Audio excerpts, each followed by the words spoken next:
He said, "You're the cool aunt, right? Not one of those bitter old ladies."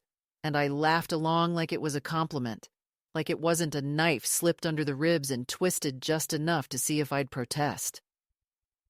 I didn't protest. I never do in the moment. That's the funny thing about a lifetime of swallowing small insults. You start filing them away like receipts instead of throwing them out. And one day you find you've built an entire archive of reasons you should have left sooner, spoken earlier, closed the door a long time ago. I'm 74. My name is Nora. This house, the one I'm sitting in now with all the windows open to the salt air and nobody's shoes by the door but mine, this little weather-beaten beach house on the Rhode Island shore is not an Airbnb property or content or a six spot for a weekend blowout. It is where I relearned how to breathe after my husband died, where I remembered what my own voice sounded like when I wasn't saying yes, of course, whatever you need, sweetheart. The porch rails still hold the imprint of his hands from the summer we sanded and painted them ourselves. The coffee mug on the table has a faded lighthouse on it that he once called atrocious and then used every morning for 15 years. This house was never meant to be a stage for my nephew's friends to perform their youth on. It was supposed to be a place where, if family came, they wiped their feet and softened their voices and remembered that grief had paid for more of these planks than money ever did. Jason knows that history, or at least he's heard pieces of it. The edited versions at Christmas or over the phone when he'd remember, to ask how I was doing between job changes and girlfriends, and his latest plan, that always required one more favor. He's my sister's boy, the golden child of our family story. The last thin string tying me back to the woman who shared my childhood bed and my secrets and my bad jokes, and then went and died 10 years before me just to make sure I had someone to miss. Besides my husband. When he called about the house, it sounded simple. "Aunt Nora, is there any chance I could use the beach place for a couple days? Just me and maybe my girlfriend. She's never seen the ocean from that side. I want to impress her without bankrupting myself. We'll be respectful. You won't even notice we're there." That last part should have told me everything. The people who say you won't even notice are counting on you not existing as a person, only as a resource. But I wanted to believe him. I always want to believe him. I told myself it would be good, that it would put some life in the walls, that my sister would have liked the idea of her son watching the sunrise from the same deck where we once drank cheap wine and cried after her first chemo. I have this terrible weakness. I confuse being needed with being loved, and at my age, with my little pension and my arthritis cream lined up by the bathroom sink like tiny soldiers, it's very easy to forgive people for making that confusion convenient for themselves. So I said yes. I told him the dates were free, that I'd come up a day early to open the place, air it out, stock the fridge, leave him a key. I imagined him arriving with one girl, maybe two, carrying a single overnight bag, offering to bring groceries, to change the sheets before he left, to send me pictures of the sunset. I imagined him proving me right about him. I spent the week before his visit preparing like someone auditioning for the role of beloved aunt, the way women my age are always auditioning for roles that keep them in circulation. I drove down from Providence with a trunk full of things that make a house kind instead of just habitable. Fresh towels, lemons, olive oil, the good coffee they never buy for themselves, a blueberry crumble cooling on the back seat. The house smelled of dust and memories when I unlocked it. But by evening, I'd thrown all the windows open, and it was breathing again, salt and light moving through each room. I made his bed with the soft blue quilt I'd sewn the winter after my husband's funeral, when my hands needed something to do besides clench. I put clean sheets in the small back bedroom in case the girlfriend was shy. I wrote a note and left it on the kitchen table like a welcome sign. Mi casa es su casa, Jay. Please treat it gently. Love, Aunt N. It embarrassed me. How much I wanted him to feel touched. Getting old is a series of negotiations with your own dignity. You find yourself hoping young people will notice that you tried. The day they were due to arrive, I woke up before dawn, made coffee, stepped out onto the porch, and watched the sky pale over the water. It was one of those quiet mornings where the ocean looks like it's thinking about something, and the gulls haven't remembered to scream yet. I thought of my sister, of Jason at 8 years old, with skinned knees and sticky fingers, standing in this very doorway, asking if he could sleep in the big bed because the waves were too loud. I told myself, he's a good boy at heart, the way mothers and aunties do long after evidence suggests otherwise. Around 10, my phone buzzed.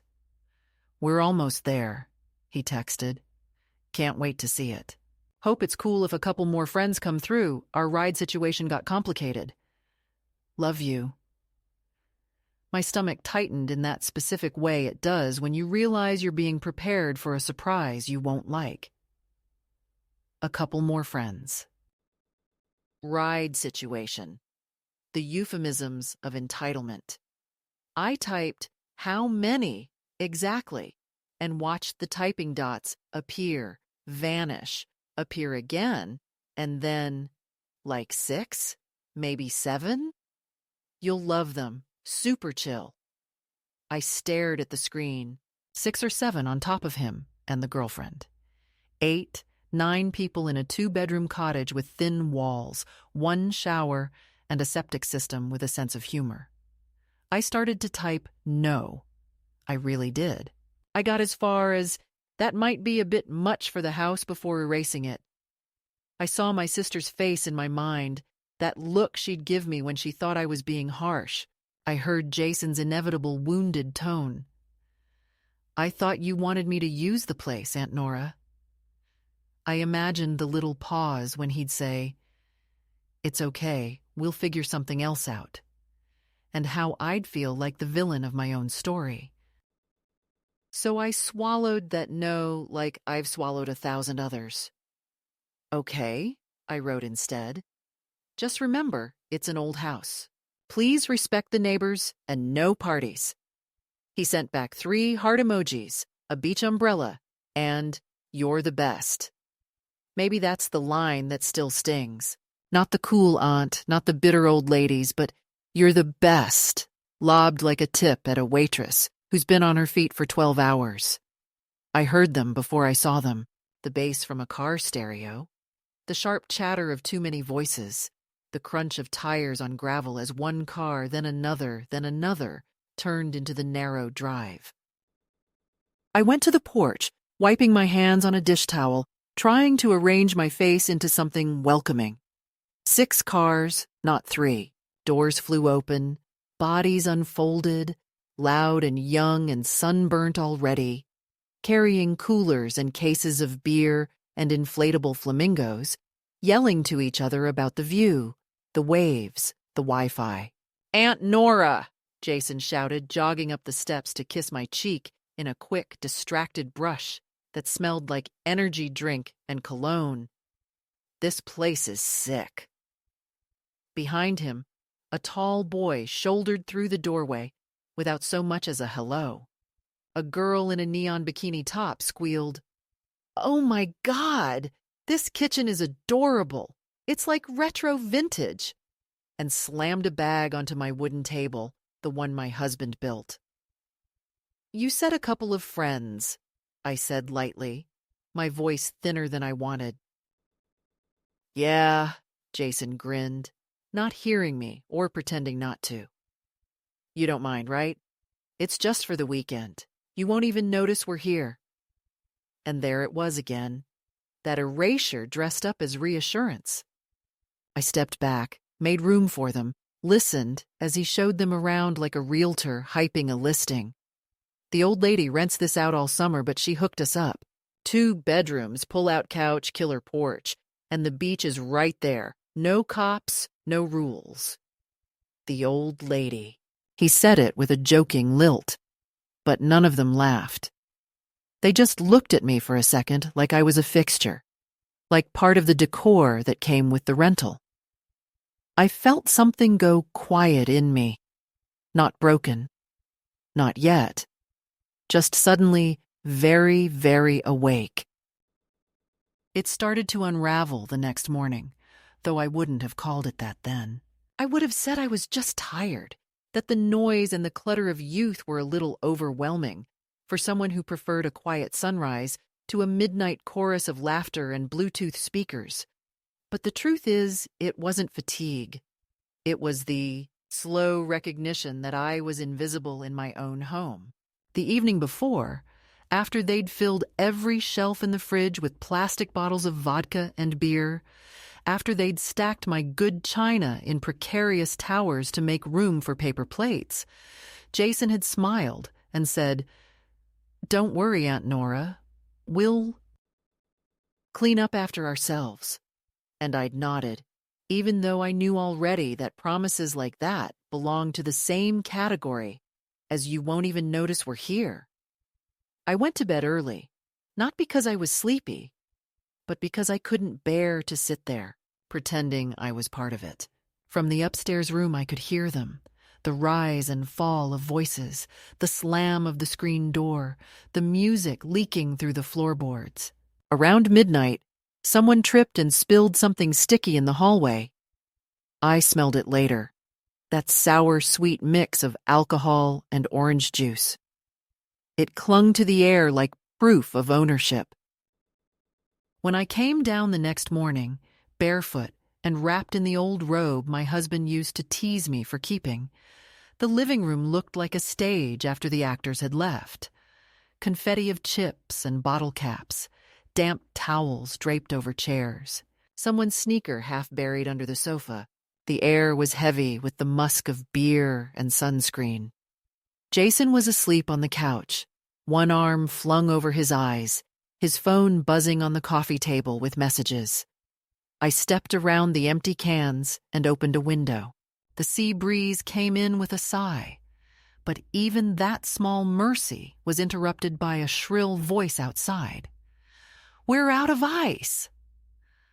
I looked through the screen door and saw two of the girls rummaging in the cooler, sunburned and impatient. One of them spotted me and said, "Oh my God, good morning. Do you know where the nearest store is?" Not please, not sorry for the mess. Just the assumption that I was the concierge of their little vacation. I told her there was a market 3 blocks down and went to the kitchen, where my blueberry crumble, the one I'd baked with the tenderness of a ritual, sat on the counter half-eaten, a plastic spoon jammed into it like a flag. I stared at it longer than I should have. It wasn't about the dessert. It was about what it represented. The small care that had been devoured without acknowledgement. Jason stumbled in, hair sticking up, grinning the grin of the hungover and unapologetic.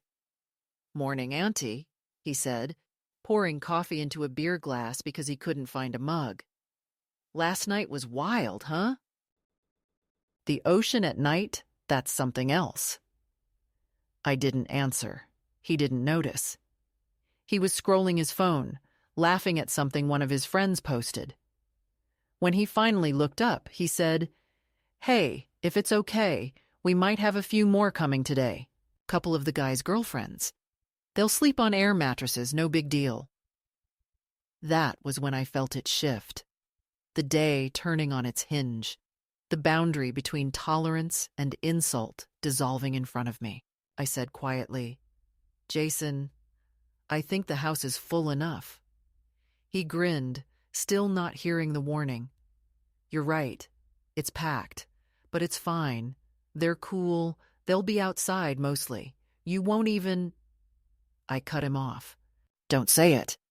He blinked, confused, maybe a little alarmed by the tone. "Say what?" I took a breath.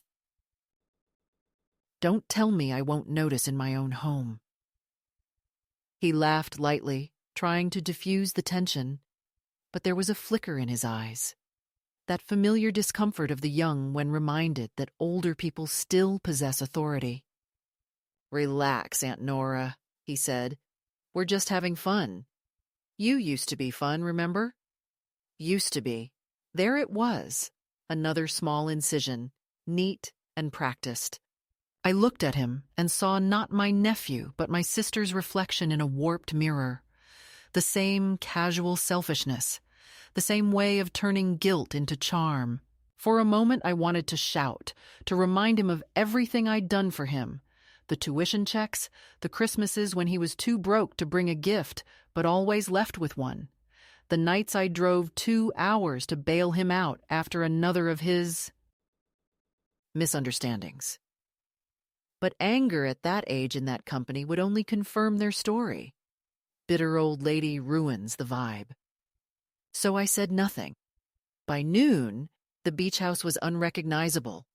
Towels hung from the railing like flags of occupation, empty beer boxes stacked by the trash can, someone's Bluetooth speaker blaring songs I didn't know.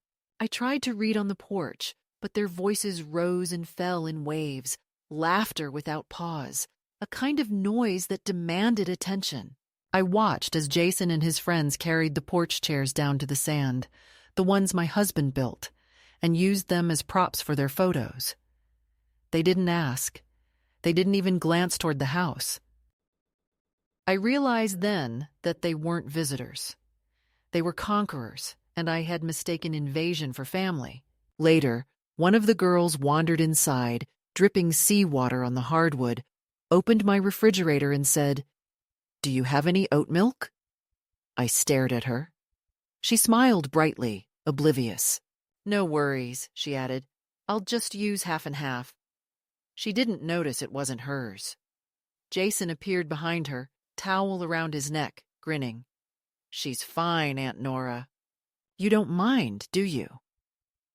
I wanted to say yes, I do mind. I mind that every inch of this place is being erased by your carelessness.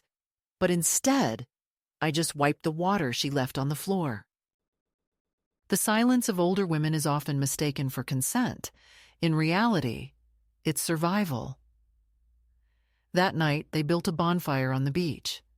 Technically, it was against local regulations, but Jason waved off my concern. "No one cares out here," he said. I watched from the porch as the flames rose, sparks drifting toward the stars. They sang off-key, passed bottles, danced in the sand. I could almost forgive them for their joy. It was reckless, yes, but unself-conscious. And there's something beautiful about youth not yet punished by consequences. But then I saw Jason throw an empty bottle into the surf and laugh, and something inside me hardened. I went inside, closed the door, and for the first time since my husband's death, I locked it. In the early hours, the music finally died. I heard footsteps on the deck, the slam of the screen door, then silence. When I woke, the beach was a battlefield of trash and footprints, cigarette butts half buried in the sand, the smell of smoke clinging to everything. I made coffee and sat by the window. Jason came downstairs around 10, bleary-eyed, wearing one of my husband's old shirts, the one I kept in the closet, soft from age, smelling faintly of salt and cedar. He hadn't asked. He probably thought it was a spare. He yawned, said, "Morning," and asked if I could make more coffee because they'd finished the pot during the night. I looked at him, the boy I once cradled when my sister was too tired, and I thought, he doesn't even know he's cruel. That's the most dangerous kind of cruelty, the kind that doesn't recognize itself. I went for a walk then, because staying inside felt like drowning. The beach was scattered with their debris. I picked up a crushed beer can, then another, then a third, until I realized I was cleaning up after them like a maid. I let the fourth can lie where it fell. I walked farther than I intended, to the jetty, where my husband and I used to sit in the evenings and count ships.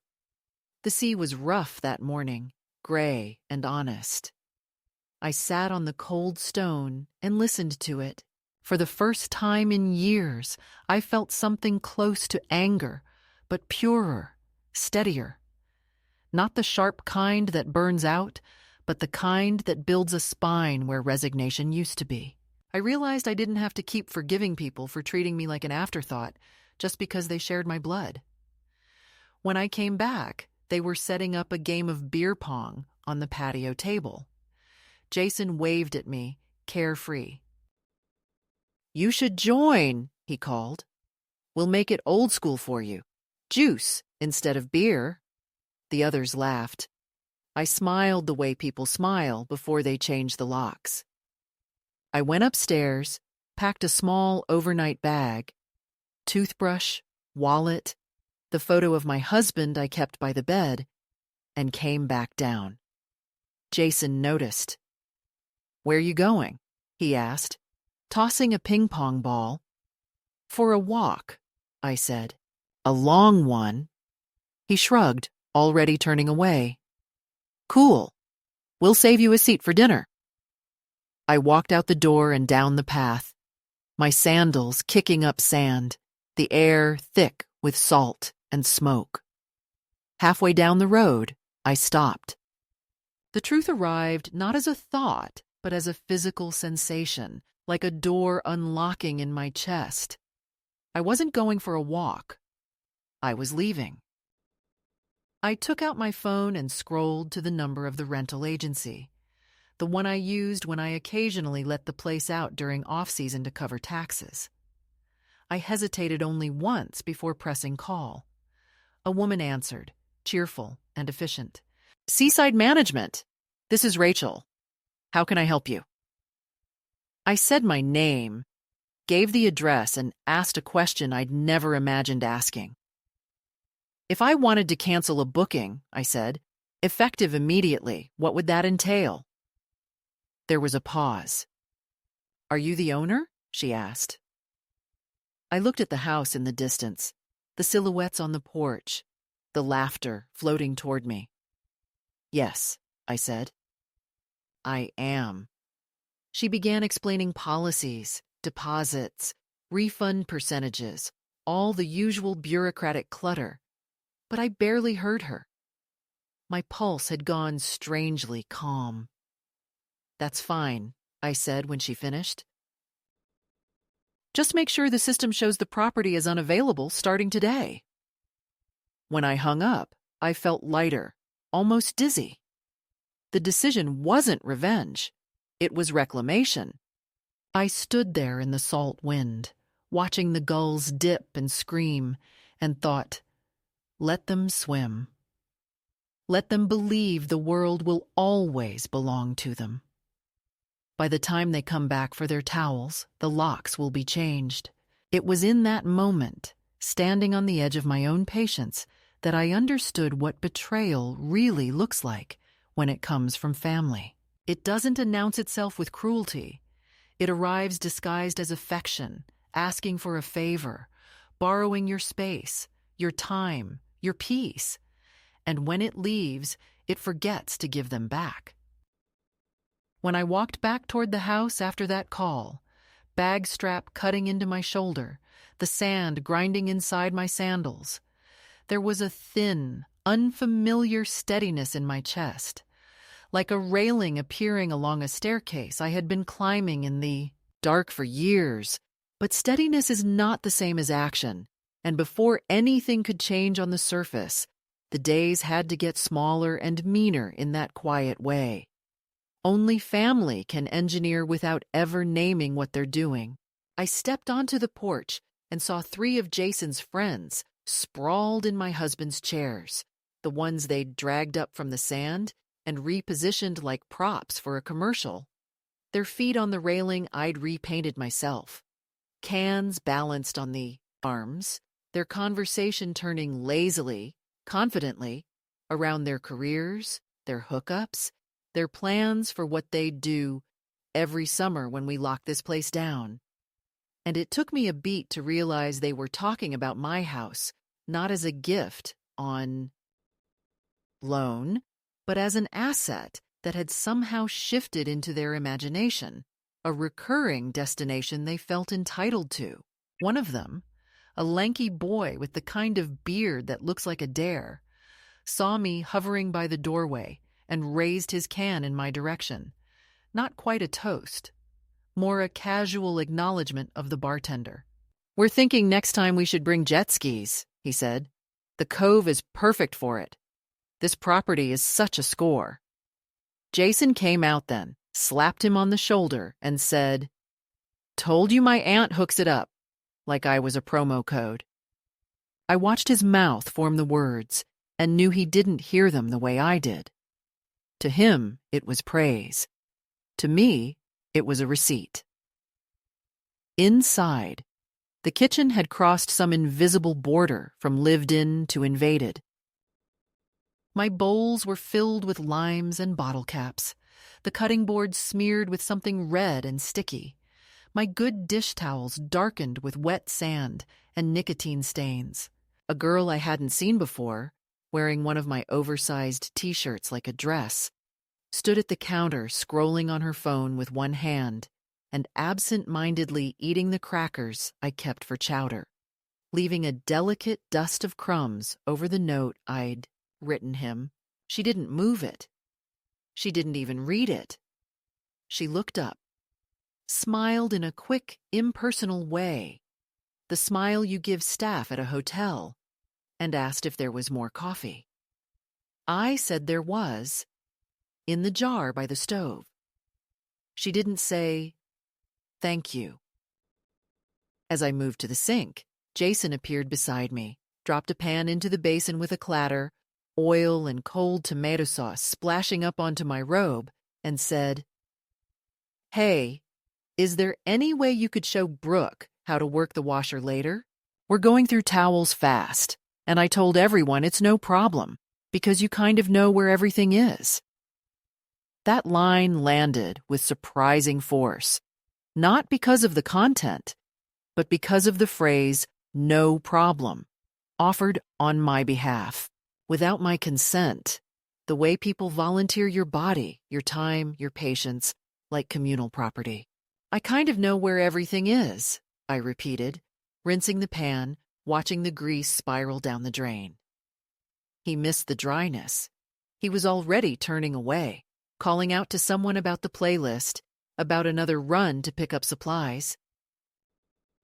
I stood there for a moment, staring out the small window over the sink at the familiar stretch of water, at the gulls diving, at the strip of wet sand that had witnessed every version of me from young bride to sudden widow.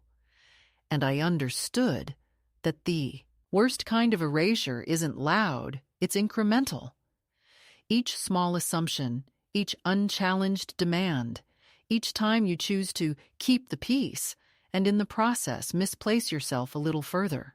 Over the next day and a half, the house shifted around me, centimeter by centimeter. First it was my mug replaced on the counter by a row of red plastic cups, then my chair at the table quietly taken by someone with a louder story, then my food labeled snacks and eaten without comment. They took my throw blankets down to the beach and returned them wet and gritty, left my books stacked spine down as coasters when the condensation from their drinks began to stain the wood. They propped a Bluetooth speaker on top of the old radio, husband once fixed with surgical concentration, drowning out the soft hiss of local stations with beats that made the cabinet thrum. Every time I entered a room, I felt conversations dip and then resume in a slightly different register, the same way they do when a staff member walks by and people remember to censor only some of their arrogance. One afternoon I came in from the porch and heard one girl asking Jason if he was sure it was okay to have so many people in the Airbnb, and he laughed, waving it off. "It's family," he said casually. "She loves having us here. She'd be lonely otherwise." That was the moment I realized he had written an entire story in which my gratitude for any intrusion was an unquestioned fact. Lonely. The word stung, not because it wasn't partially true. Of course, there are evenings when the house is too quiet, when the chair opposite me feels too empty. But because he'd used it as moral justification for treating me like a fridge that refills, itself a set of hands for laundry, a signature on a deed that functioned as a backstage pass to the ocean. It's an old trick. Declare an older woman lonely, and suddenly, any boundary she asserts can be reframed as ingratitude.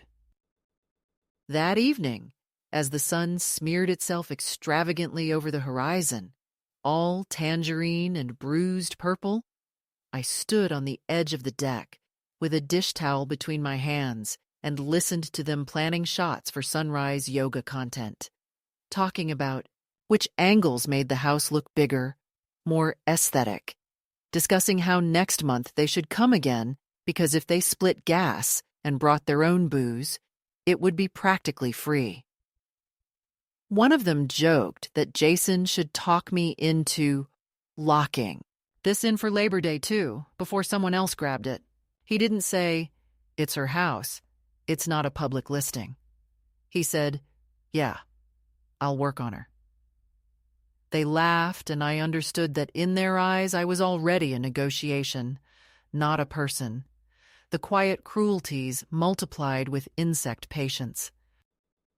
Someone left a wet swimsuit to dry over the framed photo of my wedding day, the bright synthetic fabric dripping slowly onto the glass, blurring my younger face.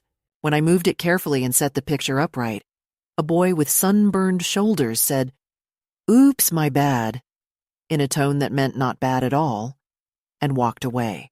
Another afternoon, while I was making myself a simple sandwich, because somewhere between their craft cocktails and protein bars, I had lost the right to the kitchen at mealtimes, one of the girls watched me spread mayonnaise and said with a laugh, "You're so cute, doing it all old school like that.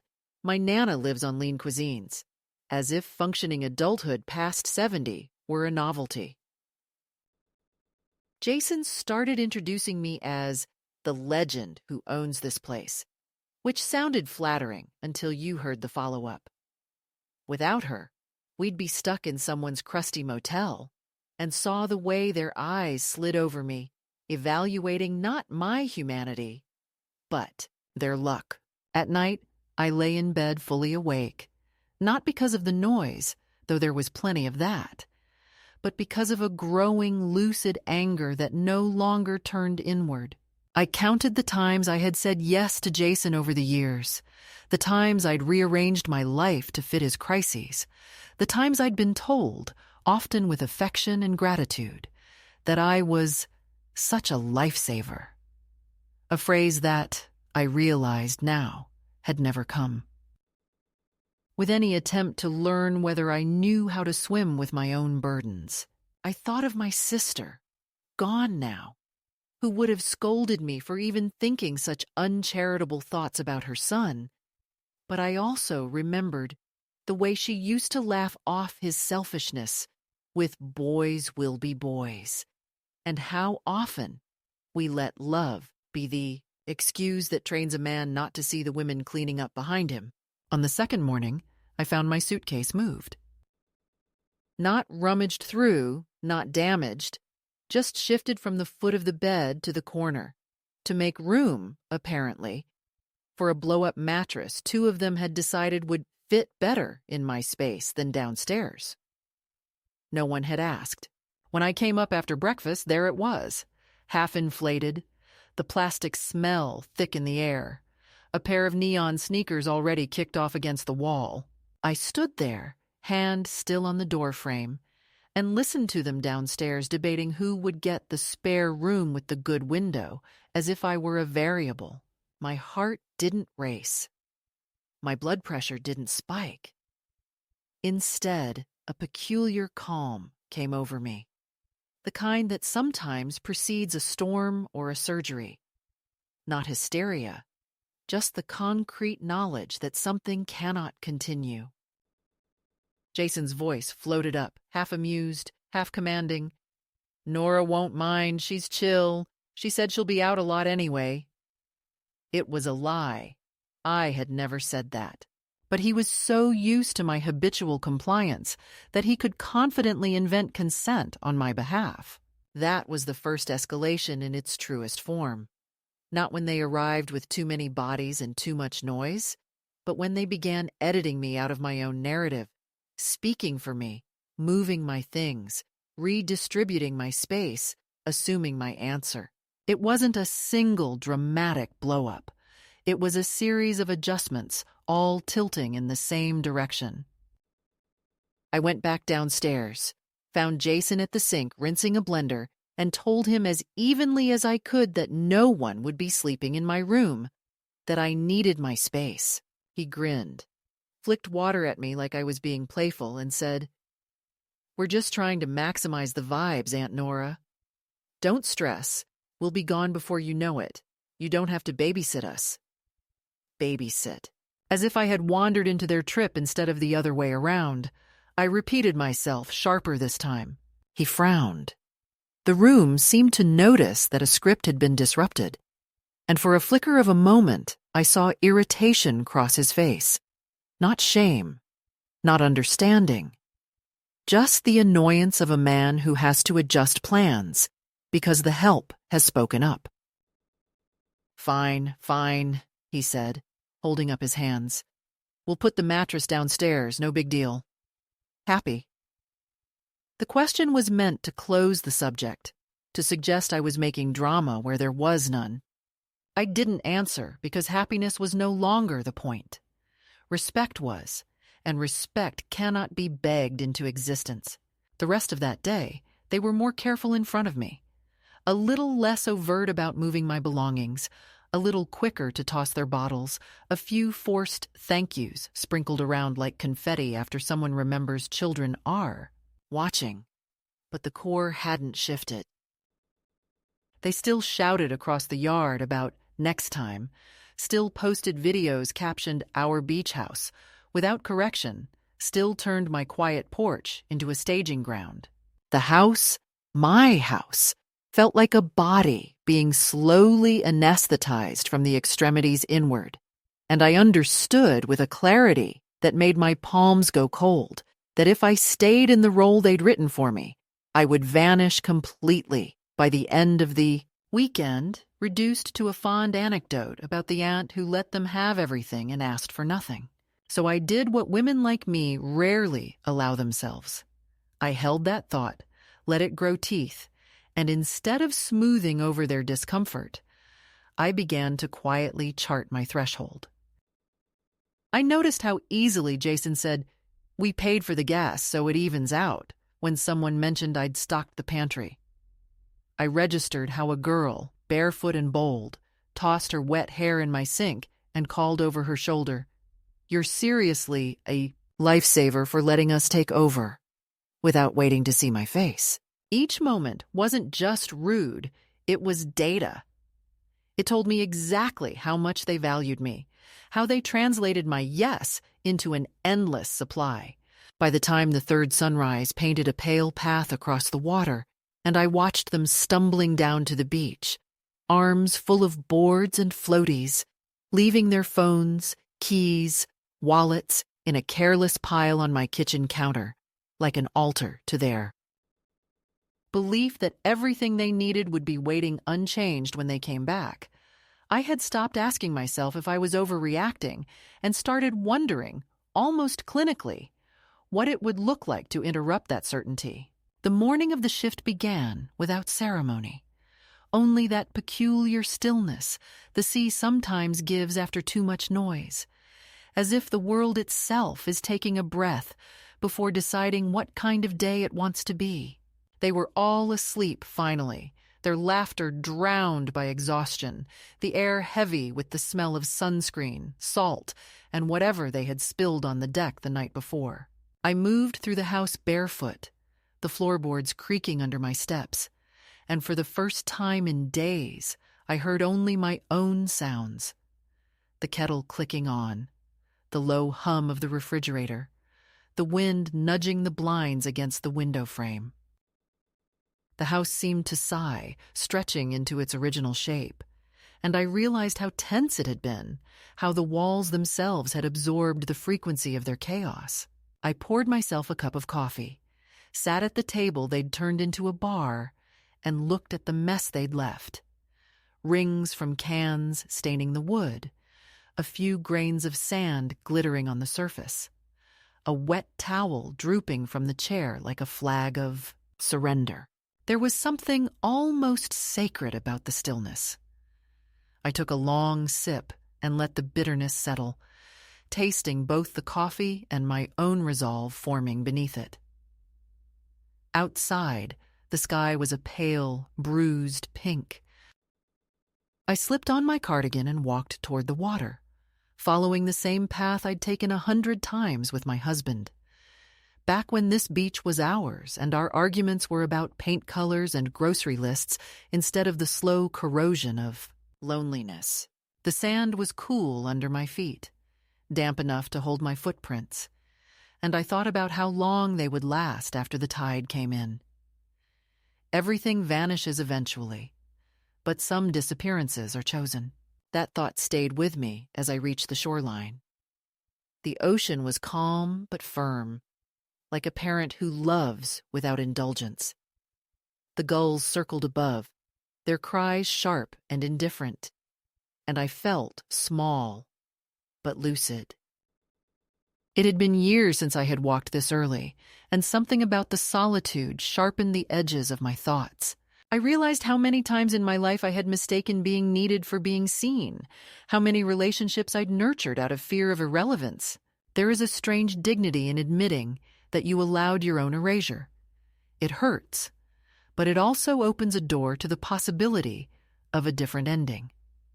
I stood there for a long while, watching the water breathe in and out, and remembered my sister. She used to say, "You're so lucky, Nora. You get to be the dependable one," as if dependability were a prize, not a sentence. She had always been the one who demanded, who burned through affection like fuel, and I, the quiet one, was expected to supply it. When she died, Jason inherited that expectation without even realizing it. He had been 10 then, crying at the funeral, clutching my hand so tightly I could feel his pulse. I promised her I'd look after him, and I did. I kept him fed, educated, bailed out, forgiven. But I never promised to let him take my peace. That part I'd added myself, as if loyalty required self-erasure. Standing there now, with the cold water touching my toes, I felt her ghost beside me, her voice, her scent of lavender soap and cigarettes. And I said out loud, softly, "You were wrong, Maria. Luck has nothing to do with it." The wind took the words and scattered them like crumbs across the surf. I turned back toward the house, and as I walked, a neighbor appeared on the path. A woman I knew only by sight, gray hair pulled into a loose braid, carrying a basket of shells. She nodded politely, then said, "You've got quite a crowd this weekend." There was no judgment in her tone, just observation. "Yes," I said. "My nephew brought friends." She smiled with that kind of sympathy older women exchange when they recognize the shape of someone else's exhaustion. "You're brave," she said. I could never rent my place to strangers. I stopped walking. "They're not strangers," I said, and heard the bitterness before I could hide it. "That's the problem?" Her eyes met mine, kind but knowing, and she nodded once, as if she understood more than I'd told her. Then she continued on, leaving me with the sound of her footsteps and the echo of my own admission. When I reached the porch, I paused before going inside. Through the screen door, I could see the living room littered with the relics of their indulgence.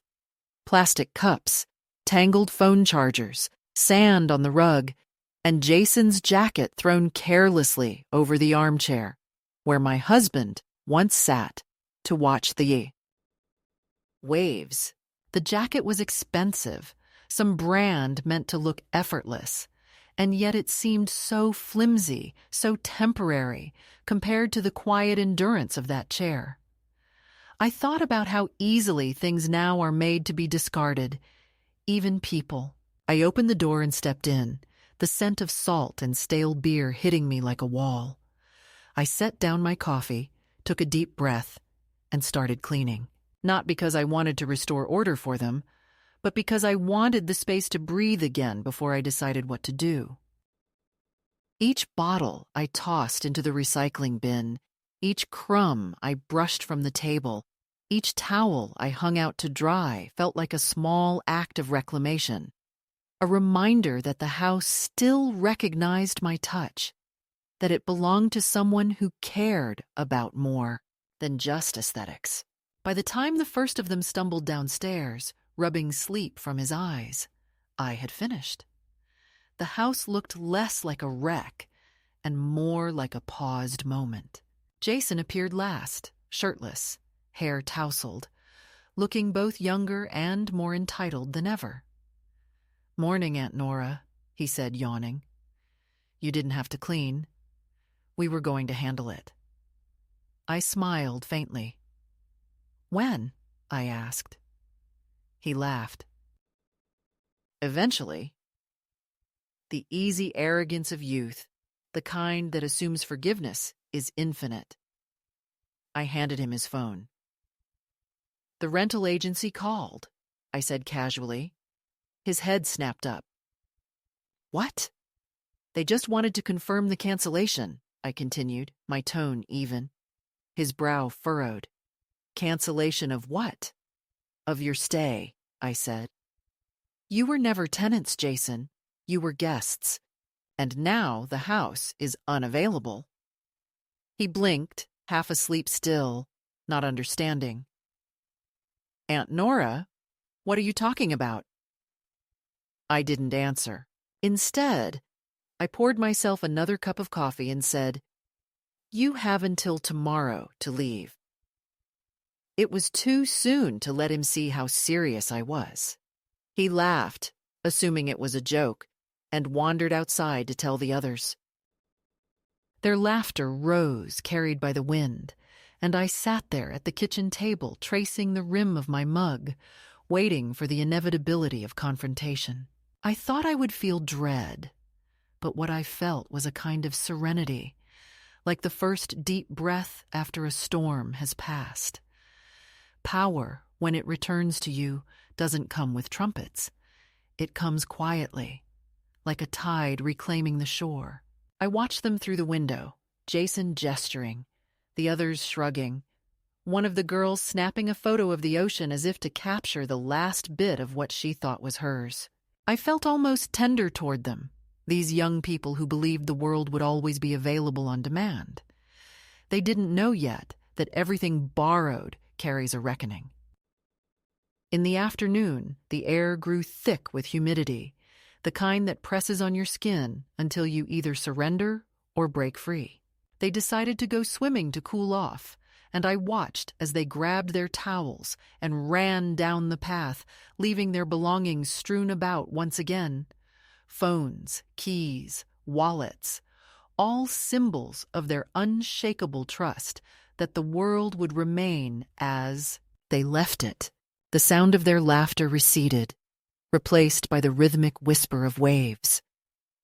I stood alone in the kitchen, looking at the heap of their things, and I felt it.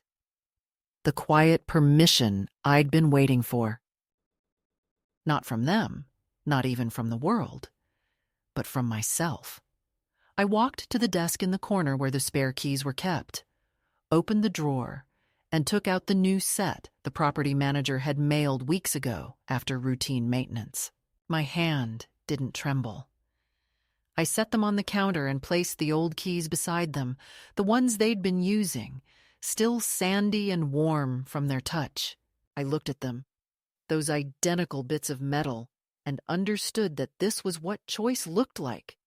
2 doors, one already closing, the other about to open. Before I called the agency again, I sat for a long moment at the table, the one that had witnessed every argument, every dinner, every small kindness of my marriage.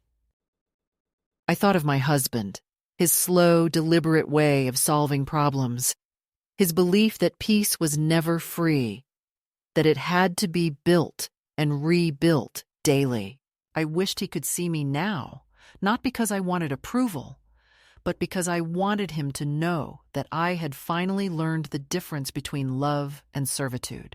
I spoke aloud to the empty room, not loudly but clearly. I am not here to be needed anymore. I am here to live. The words hung in the air, solid and satisfying. Then I dialed the agency. "Hello, this is Nora Harris," I said when the woman answered. "Yes, I called earlier. I just wanted to confirm that the cancellation is processed.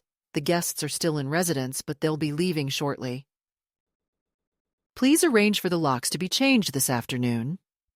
The woman hesitated, perhaps hearing the undertone in my voice that brooked no argument.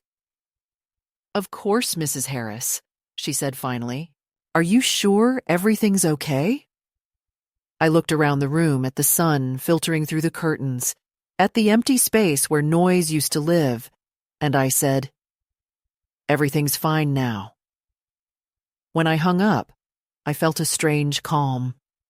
Outside, the tide was turning, the water pulling back in long, deliberate strokes, erasing footprints, gathering itself. I walked to the porch and sat down, letting the wind lift my hair, the salt air filling my lungs. From here, I could see the bright specks of their bodies in the distance, laughing, unaware. I didn't feel vengeful. I didn't feel triumphant. I just felt real. For the first time in years, the sound of the waves didn't have to compete with anyone else's music. The house was breathing again, and so was I. I stayed there until the sun climbed high enough to bleach the sky, until their laughter became indistinct, until the moment came when I finally understood that peace isn't given. It's reclaimed, one quiet act at a time. They came back up from the water like they owned the tide, sunburned and dripping and laughing with that careless fullness that belongs to people who have never yet paid for what they break. And I watched them from the porch as they climbed the path, towels slung over their shoulders, hair slicked back, flip-flops slapping against their heels, a small, bright army of entitlement moving toward a house that no longer recognized them.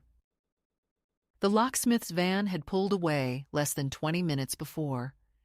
The new keys cool and solid in my pocket, the old ones lying in my palm as light and useless as shed skin before I dropped them into the trash. The man had worked quickly, barely making conversation beyond a professional "Rough weekend?" and my simple, "Long time coming." He had checked my ID, had me sign a form, handed over the new keys with a nod that said he'd seen worse and didn't judge. This version, the silence afterwards had been thick and clean, the way air feels right after a storm has broken and moved on without anyone realizing exactly when. Now, as Jason reached the top step ahead of the others and grabbed the doorknob with wet fingers, I could see the moment his world met mine. The knob refused to turn. He jiggled it, rattled it, laughed like it was a joke. Behind him, someone said, "Dude, wrong door." And another chimed in, "It's a cottage, there is no wrong door." But he tried again, harder this time. The lock held.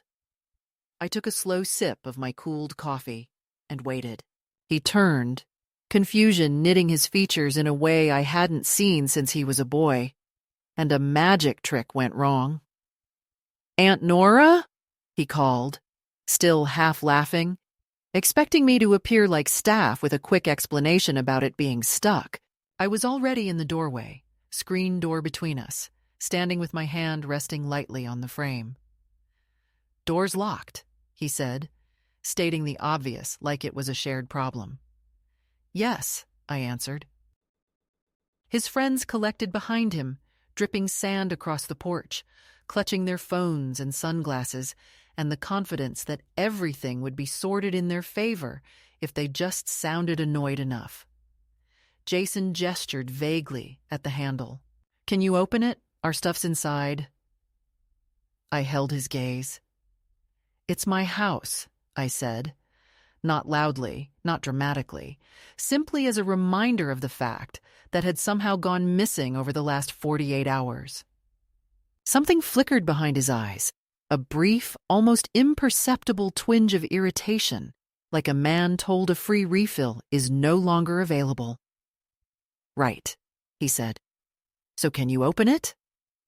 Behind him, one of the girls shivered, wrapping her towel tighter. I'm freezing, she muttered. What's going on? Another boy attempted a joke. Guess we partied so hard we got evicted. There was nervous laughter. The moment was still recoverable in their minds. This was just an inconvenience, another story for their feeds. I unlatched the screen door and stepped onto the porch, closing it quietly behind me. I didn't move toward the new lock. You're not going back in, I said. The words were simple. The air reacted as if someone had opened a window in January. Jason stared at me, confusion hardening into a sharp, incredulous smile. What? He said, waiting for the punchline. The reservation has been canceled, I answered. You'll gather your things when I let you in, one by one, and then you'll leave. His friends shifted, looking at each other, looking at him. This wasn't how this kind of weekend was supposed to end. Jason's smile flattened. Okay, very funny, he said. Seriously, Aunt Nora, we're cold. Open the door. And there it was, the tone. The one I'd heard years ago when I hesitated to sign a loan document or questioned a late-night favor. Polite, but with a thread of steel and condescension, the voice of a man who's used to older women bending rather than risk offense. Once upon a time, that tone had worked. Today, it did not. No, I said. You and your friends treated my home like a public toilet with a better view. You made assumptions about me, about what I owe you. That ends now. You have worn out the welcome you seem to think is your birthright. Silence fell, heavy and embarrassed. One of the girls tried to laugh it off. We said we'd clean up, she offered, eyes wide, mascara smudged from seawater, her youth wrapped around her like a shield. We're just having fun. It's not that deep. I looked at her, at the naive certainty that everything unpleasant is an overreaction. It is exactly that deep, I said. You just haven't lived long enough to see the bottom. Jason stepped up to me, water dripping from his hair onto the boards, his jaw set. Okay, you're obviously upset, he said. Hands out, peacemaker pose. If this is about the mess, we'll fix it. I'll pay for whatever, okay? Don't do this. I was suddenly very aware of the eyes on us. A neighbor pausing with her mail, another staying too long on his front steps, pretending to adjust something. The tableau must have looked strange from the outside. An old woman barring the way to a house full of young people. No shouting yet, just tension, dense as humidity.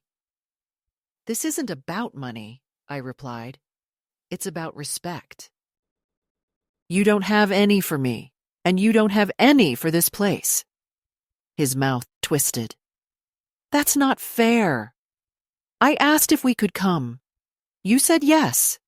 You said mi casa es su casa. I didn't force you. There it was, the careful arrangement of facts that absolves the speaker. I almost admired the speed with which he turned my generosity into a contract I had violated. Do you remember how many people you told me were coming? I asked. He shrugged, impatient. A few. Plans changed. I nodded. And you didn't think that mattered because you don't see my limits as real.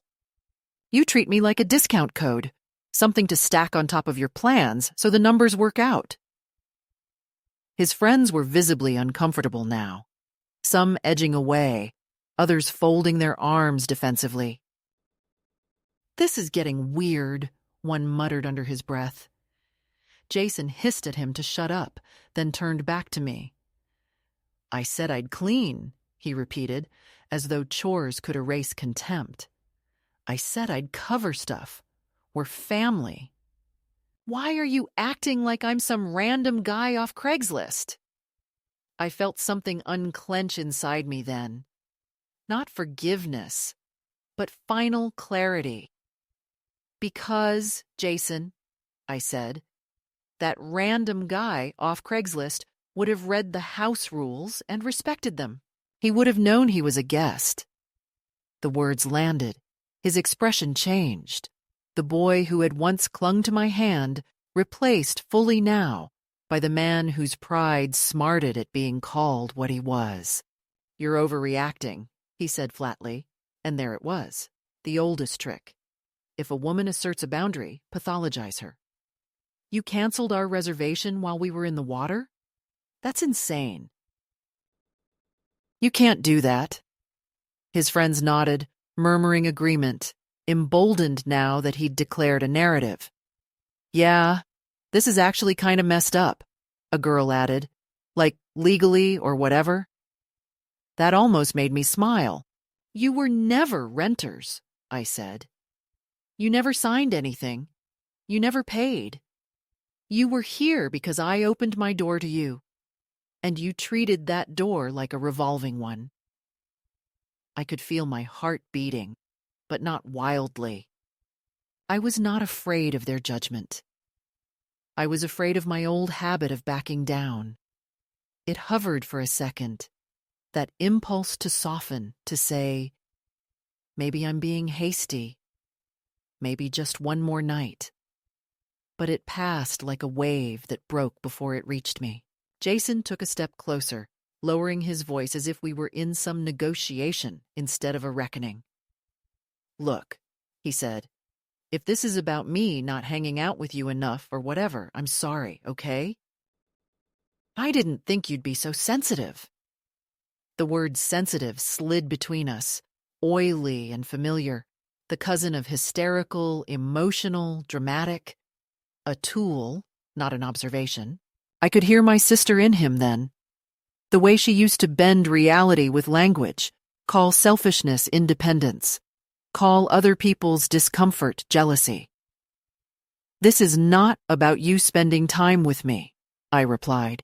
It's about you standing in front of my home and talking to me as if I'm a service you paid for that suddenly changed its terms. His jaw flexed. Well, what did you expect? He snapped before he could stop himself, and there he was, naked in that one sentence. You always help. You're always there. That's your thing. His thing. My life reduced to a function. I expected, I said slowly, that the boy whose mother I promised to look after would grow into a man who did not confuse my love with his entitlement. For a brief second, something like shame flickered across his face. It died quickly, smothered by the heat of being watched by his friends, by neighbors, by his own idea of himself. Can we at least get our stuff? One of the boys asked, breaking the stalemate. I've got my wallet in there, my keys. I nodded once. Yes, one at a time. You, then you. Jason, you last. I opened the door just wide enough for the first to slip through under my eyes, hover awkwardly while he grabbed his bag and come back out. The others followed. The house swallowed them briefly and spat them back out, each return punctuated by mumbled apologies, or more often, silence. It was a procession of realization. They could no longer pretend this was just a misunderstanding. Jason waited until the end. Anger wrapped around him now like a second sunburn. "This isn't over," he muttered as he brushed past me into the hall. Inside, the wreckage of their stay looked even more stark in the slant of afternoon light. The scuffed floors, the faint ring where someone had rested a wet bottle on my husband's old table, the abandoned socks, the empty bottle toppled like a monument to their carelessness. He grabbed his duffel, his charger, his jacket, the one he'd taken from my closet, and shoved his feet into his shoes. At the door, he turned. "You know, you complain about being alone," he said, voice low and shaking with a fury he mistook for righteousness. "But this is why. Nobody wants to be around someone who turns everything into a punishment." The cruelty of it was almost elegant. "I don't complain," I said. "I state facts. And this isn't punishment, Jason. This is consequence. They're different. Punishment is about control. Consequence is about truth." He scoffed, shouldered past me, and stomped down the steps. His friends clustered around him, some throwing me quick, guilty looks, others pointedly ignoring me, already rewriting the story into something that preserved their innocence. Crazy old aunt, mood swing, ruined weekend. One girl, the one who'd called me cute for making my own sandwich, lingered a second longer. "Thanks for letting us stay," she said quietly, not quite able to meet my eyes. "We went too far." There was sincerity there, raw and late. "Take better care next time," I told her, "of the places and the people who let you in." She nodded and followed the others to the cars. Engines started, doors slammed, gravel crunched. I watched them pull away, one by one, a convoy of youth and indignation heading back to their lives, already reaching for their phones to narrate what had happened in whatever way made it palatable. As the dust settled, the neighbor with the gray braid from that morning crossed the narrow stretch of lawn, hesitated on the edge of my porch, and said, "Everything okay?" I almost laughed at the understatement. "Better than before," I answered. Her eyes went to the road where the cars had vanished, then back to me. "Good for you," she said simply, and went home. There was no applause, no swelling music, just that small alliance between women who've learned the cost of letting other people script their patience. I went back inside and closed the door, turned the lock. A new, firm, final sound. The house felt both wounded and relieved. The trash, the stains, the dents were all still there, but under them, I could feel a current of something like gratitude. I started cleaning again, but this time it wasn't in service to them. I moved slowly, intentionally, picking up cans, stripping beds, opening windows wide to let the stale beer smell escape and invite the sea back in. As I worked, my phone buzzed on the counter. I ignored it at first. It buzzed again. Finally, with a dishcloth in one hand, I checked. Jason, of course. A string of messages, each one stepping further away from humility. "I can't believe you did that. My friends think you're insane. I stuck up for you, you know. Told them you were just going through stuff after Uncle died." This was humiliating. And then, the inevitable pivot to guilt. Mom would be so disappointed. That one stopped me. I stood in the middle of the kitchen, the cloth dripping onto the floor, and let the wave of it hit. He had reached for the oldest chain, the rusted anchor of obligation tied to my grief for his mother. It was clumsy and low and exactly what she would have done in her worst moments. It hurt, but not the way he intended. It hurt because it confirmed how deeply he'd learned the wrong lessons. My fingers hovered over the keyboard. Once I would have written back with explanations, with apologies for how I'd made him feel, with assurances of my love, my reasons, my door still open. I would have tried to salvage his comfort at the expense of my own. Instead, I deleted the draft I had not yet typed, set the phone down, and went back to rinsing out the cloth. After a while, I did reply, but with a single line. Your mother is not here to be spoken for, and neither am I. I put the phone on silent. His calls came next, name flashing again and again, then stopping.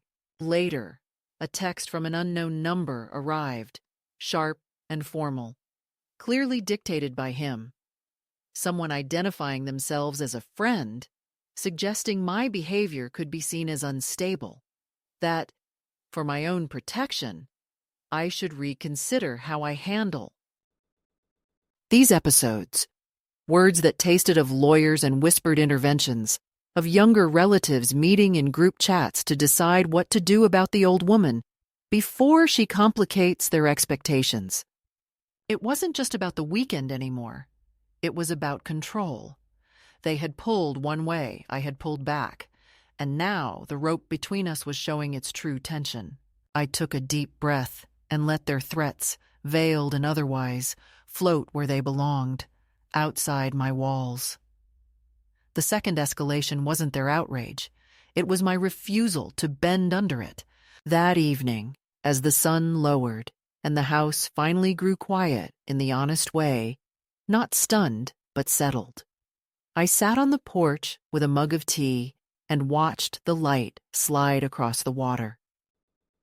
My hands shook a little now that it was done. I'm not made of stone. But under the tremor was a fierce, steady line running through me. Something like a spine I'd been too polite to use. They would talk. They would twist. They would try, in ways small and insidious, to turn this into a story about an irrational old woman, because it is easier than admitting they stepped over someone who had always knelt for them. Let them. The people who matter will see the shape of the truth. And if they don't, I have finally understood that my life cannot be a hostage to their version. The house, my house, exhaled around me. The tide came in, erasing the last of their footprints from the sand. For the first time in a long time, I did not feel like a woman waiting to be forgiven for existing. I felt like the owner of the key. The day after they left was not the end, though it had the stillness of one. The silence that followed their departure was so thick I could hear my own breathing, the ticking of the clock, the faint hum of the refrigerator that had been buried under bass and laughter for days. It was not peace yet, but something that pointed toward it, like a road turning slowly toward the sea. The house felt wounded, the kind of wound that doesn't bleed but aches, a living ache that insists on acknowledgement before it heals. I spent the morning sweeping sand from the corners, rinsing glasses, washing linens that smelled faintly of salt and smoke and youth. Each movement was deliberate, almost ceremonial, a reclaiming of rhythm. I didn't cry. I didn't even sigh. The act of cleaning had changed meaning. It was no longer a quiet service to someone else's comfort, but an act of ownership, of reconnection. My husband used to say that the soul of a home is in the way it's tended. If that's true, then I was giving mine back its pulse, coaxing it to trust me again after I had allowed strangers to invade it. Outside, the ocean was wild that day, the waves heavier, faster, slamming into the shore with a hunger I hadn't seen all week. The wind pushed through the open windows, scattering the scent of lemon soap and salt. I left the windows open anyway. I wanted the house to breathe the same air I did, Wanted to hear the sea remind me that constancy can sound like chaos if you're not used to it. When I finished, I sat on the porch with a notebook and began to write. Not to Jason, not to his mother, but to myself. I wrote about the years of saying yes, the 1,000 small concessions disguised as kindness, the way I'd trained people to believe that my forgiveness had no edge. I wrote the sentence that had been circling in my head since the moment I'd dropped those keys in the trash. I am allowed to close the door even if they call it cruelty. Seeing it on paper made it real, like carving a name into wood. By afternoon, the phone started ringing again. The unknown number, the one that had texted me last night, flashed on the screen. I let it ring out. Then came Jason's name. Once, twice, 3 times.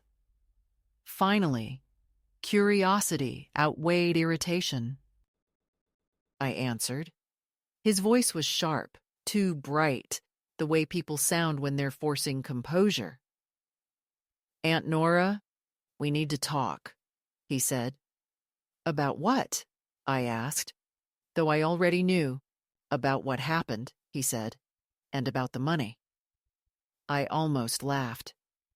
"What money?" "The deposit," he said quickly. "The stuff we bought for the weekend, the supplies. You canceled without notice."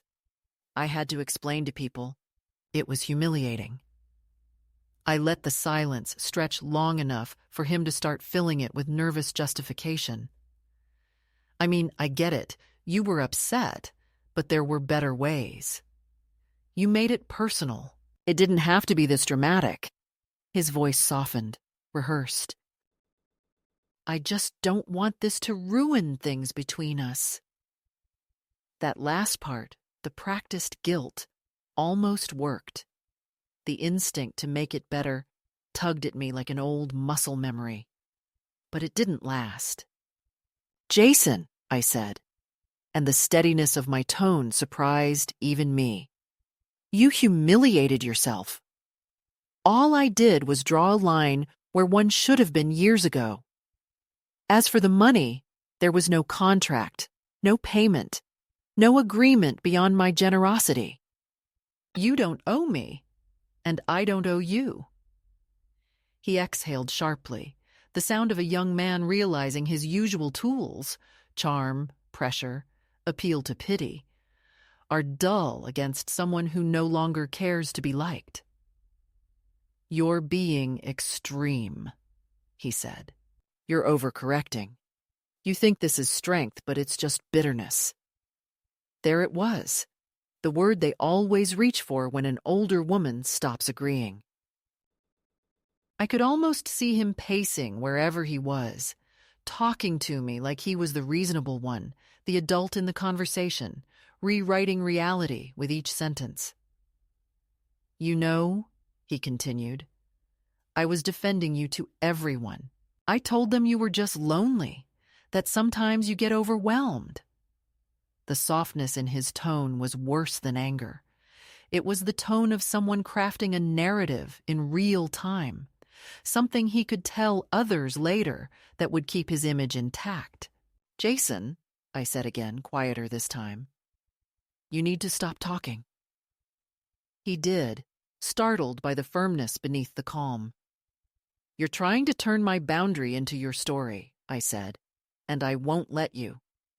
You don't get to rewrite what happened here to make it smaller or sadder than it was.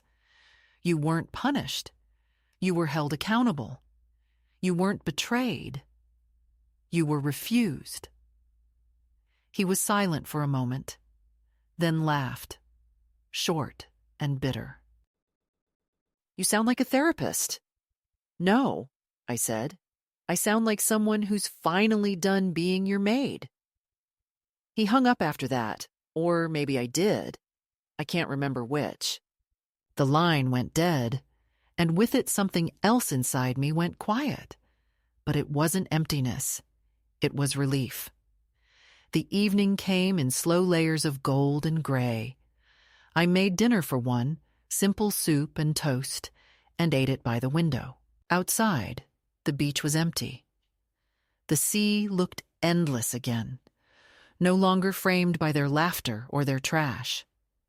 I thought about calling someone, an old friend, a neighbor, even my book club. But I didn't. I wanted to sit in this new silence and see what it felt like without trying to fill it. It felt strange, yes, but not lonely. It felt earned. I walked through each room before bed, checking the locks, the windows, the light switches, touching the walls lightly with my fingertips as if to apologize for neglect. In my bedroom, the moonlight spilled across the quilt I'd made, the one they'd nearly ruined with beer stains. I ran my hand over it and thought, this survived. Then, almost without planning, I opened my laptop, went to the rental agency's website, and deactivated my listing permanently. The house was no longer for rent.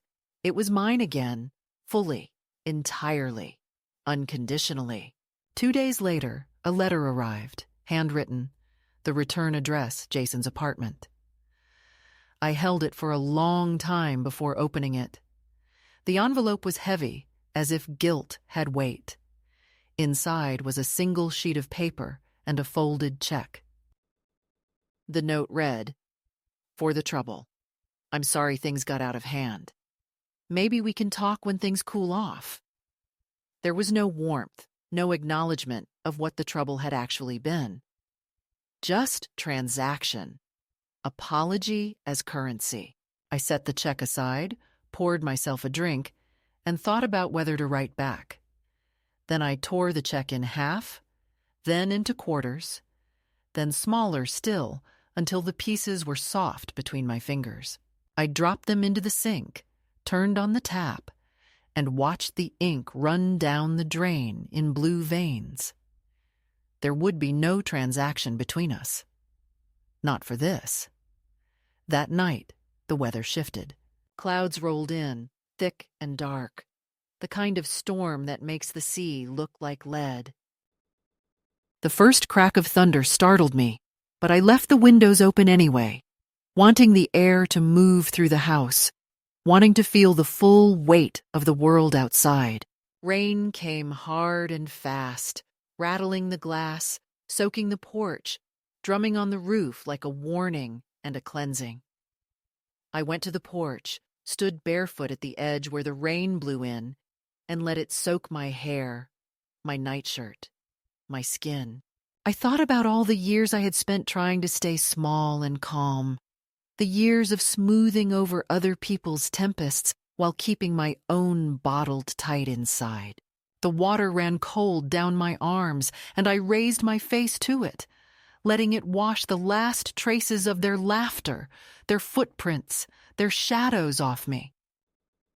In that storm, I felt my husband close again, not in grief, but in solidarity, the way he used to stand behind me quietly when I had to make a hard decision, the silent understanding that love and approval are not the same. "You would have told me to do this sooner," I whispered. The thunder answered, low and distant. I imagined him smiling, maybe a little proud. The power flickered, and for a brief moment the house went dark, except for the silver light of lightning slashing across the room. In that flash, everything looked sharp, honest, cleansed. The photographs on the wall, the table, the chair, the open door leading to the life I had been too polite to reclaim. When the storm eased, I toweled off and made another cup of tea, sitting in the kitchen as the last raindrops tapped the windows. The air smelled of wet wood and renewal. My phone lay face down on the table, silent now. I knew Jason would call again eventually, perhaps not to apologize, but to test the door, to see if it would open. I also knew that it wouldn't, not this time. The lock had changed, and not just the one made of metal. I realized then that the true climax of this story was not the locking of a door or the reclaiming of a house, but the quiet certainty that I would never again need to explain why I deserved peace. I finished my tea, rinsed the cup, and stood by the window watching the sea. The moon had come out, pale and steady, reflecting in the restless water. The beach was washed clean, the sand smooth and new. Somewhere down the coast, a light flickered from another house. Someone else awake, perhaps another woman relearning how to exist without apology. I thought of all the women who give and give until the world forgets to say thank you, the ones who become invisible by habit. And I wanted to tell them that the moment you stop asking for recognition, the world rearranges itself around your silence. It's not a punishment. It's an invitation to start again, to fill your own space, to be the one who locks the door because it's yours. Before going to bed, I walked through the house one last time, barefoot. The floor's cool beneath me.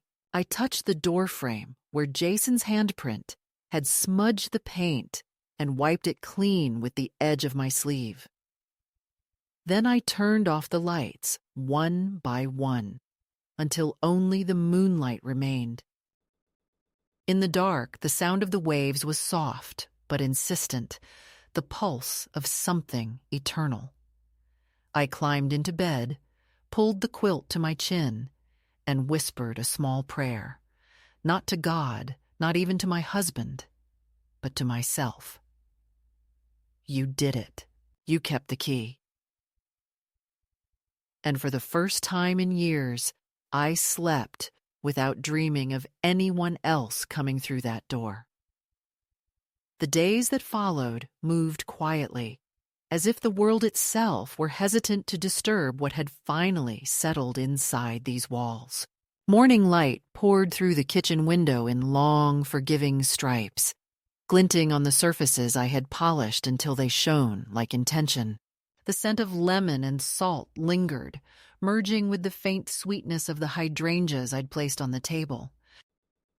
It had been a week since I tore up Jason's check, and the absence of his voice, his notifications, his casual demands, had become its own kind of music. At first, the silence had frightened me. I had lived so long inside the noise of others that I'd mistaken it for proof of connection. But now I recognized it as air, the clear, breathable kind that fills the lungs without asking permission.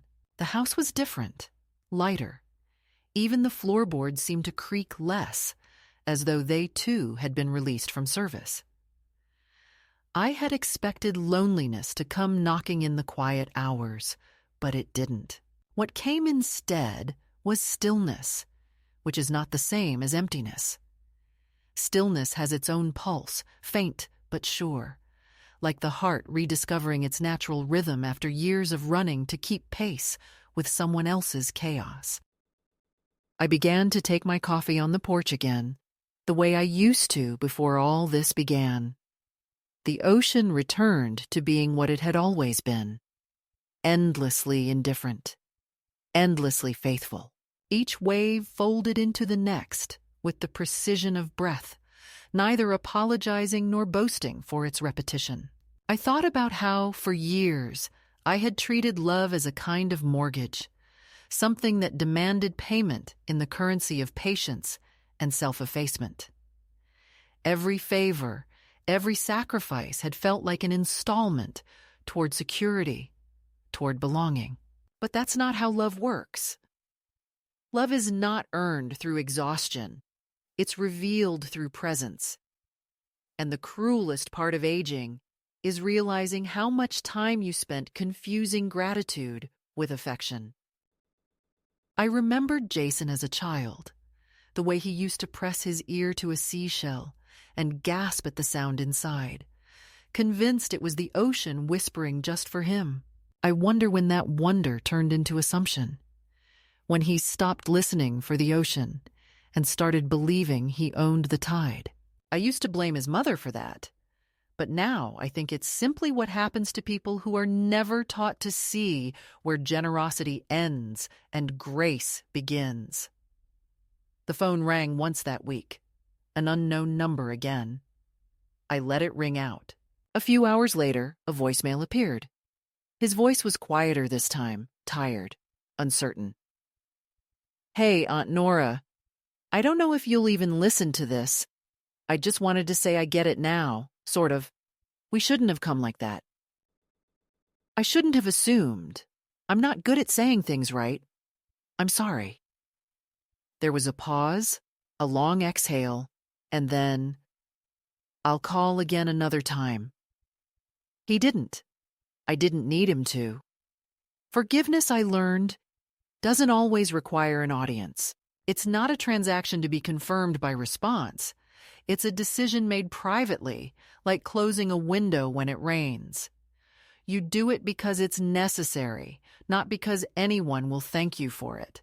I deleted the message, not out of anger, but out of understanding. He would carry his lesson in his own way, and I would carry mine. Autumn arrived early that year, a faint coolness curling through the afternoons, the light turning softer, older. I began to walk each evening along the beach, collecting shells that the tide left behind, broken ones mostly, edges smoothed by time. I preferred those to the perfect ones. There's something honest about a shell that's been fractured and still returns to shore whole in its own shape. One evening, as the sun slipped behind the horizon, a neighbor I barely knew joined me on the path. It was the same woman with the gray braid, carrying her basket again. She stopped beside me, nodded toward the water, and said, "Looks like it's yours again." I smiled. "It always was," I said, and the words surprised me with how true they sounded. She smiled back and kept walking. That was all, but it was enough. A small acknowledgement between women who understood that reclaiming one's space is never just about real estate. It's about naming the ground beneath your feet and refusing to apologize for standing on it. Later that night, I sat on the porch, wrapped in my husband's old cardigan, the one that still carried the faint scent of cedar and salt. The sea was calm, the kind of calm that feels earned rather than accidental. I thought of him, not with longing anymore, but with gratitude. He had taught me to build things that lasted, and maybe this was what he meant all along, not houses or furniture or routines, but boundaries strong enough to hold a life. I whispered into the dark, "You were right. Peace is built, not given." The wind carried it away, and I let it go. I didn't need an answer. I've kept the new keys on a small hook by the door. Every morning I touch them before leaving the house, not out of paranoia, but as a reminder. They're cool and solid, symbols of choice rather than control. I no longer rent the house out, but I do invite people sometimes. An old friend from the library, a neighbor who bakes, the postman who always admired the view. We sit on the porch, drink tea, and watch the light move across the water. There's laughter again, but it's quieter, cleaner. When they leave, the chairs are pushed back neatly, and the silence that follows is warm, not wounded. It feels like the house approves. Some evenings, I write letters I never send. To Jason, to my sister, to the younger version of myself who mistook being indispensable for being loved. I tell her it's not too late, even now, to choose herself. I tell her that saying no is not the opposite of kindness, that sometimes love must end to preserve respect. I tell her that solitude is not punishment, but a room you unlock from the inside. When I finish, I fold the pages and tuck them into a small tin on the mantel. Maybe one day someone will find them and understand what it means to start over when the world has already written your ending. Tonight, as I sit here with the sound of the waves steady against the shore, I feel no anger, no triumph, only a profound quiet that feels like belonging. The moon is high, its reflection trembling on the water, and I realize that this, finally, is enough. The knowledge that I stood up for myself without needing to destroy anyone in the process. That I reclaimed not only my house, but the invisible territory of my dignity. I want to believe Jason will remember this one day, that he'll stand in front of some threshold of his own and think of me, not with resentment, but with a kind of wary respect, the kind you reserve for someone who taught you a rule you didn't know. You need it, but even if he doesn't, that's all right. We don't build peace for others to admire it. We build it to live inside it. The tide is coming in now, slow and full, brushing the edge of the porch with its damp breath. I watch it for a while, then lift my cup toward the horizon, the way one toasts a friend they'll never see again. Never again, I whisper. And it feels less like defiance and more like prayer. The wind carries the words out across the water, scattering them into the dark. I imagine them finding another woman somewhere, tired, kind, almost invisible, standing in her own doorway, hesitating to close it against those who have taken too much. I hope she hears the echo and knows she's not alone.